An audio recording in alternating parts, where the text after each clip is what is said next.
Hello everyone, Mark Wills here. Hope you're all staying safe and keeping well.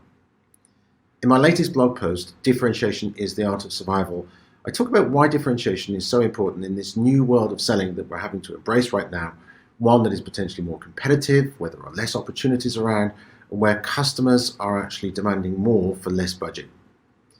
And what we know from research is that 2/3 of buyers are actually telling us that when they look at sellers, they see very little differentiation across all of them. And only 1/3 of buyers tell us that one seller stands out more than the rest. Now, the problem that creates, of course, is that when buyers can't see real meaningful differentiation, they look to price to be able to tell the difference.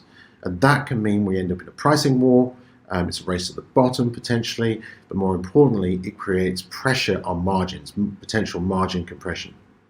So in this post, I highlight a method for us to not only think through, but also to articulate our meaningful differentiation in a way that the client is going to see value in that and hopefully be prepared to be prepared to pay for it. I also talk about the fact that the way we engage with our clients has to be a critical differentiator in and of itself. And the way we go about doing that is by giving them perspective and insights on their world. And maybe to define that in a little bit more detail, an insight or a perspective is where your experience with other buyers comes into play, your knowledge of your solution, and also your knowledge of the company that you're talking to. It's the intersection of those three things that enables us to give valued insights, which in and of themselves can become differentiators in their own right. So for the last 2 months, I've written 2 blog posts, and these 2 blog posts represent 2 areas where I think we as sellers need to be building muscle capability. The first was on avoiding product pitching, knowing when to talk about product and how to focus your conversations on business issues and the implications of those business issues.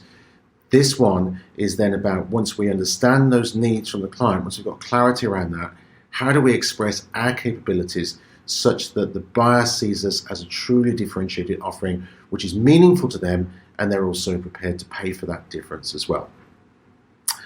So I hope this is of help. And as I say, I hope you're all staying safe and keeping well. Do please read the blog, like it, forward it on if you think other people will find it useful. I wish you well, and I look forward to next time. Thank you. Take care. Bye-bye.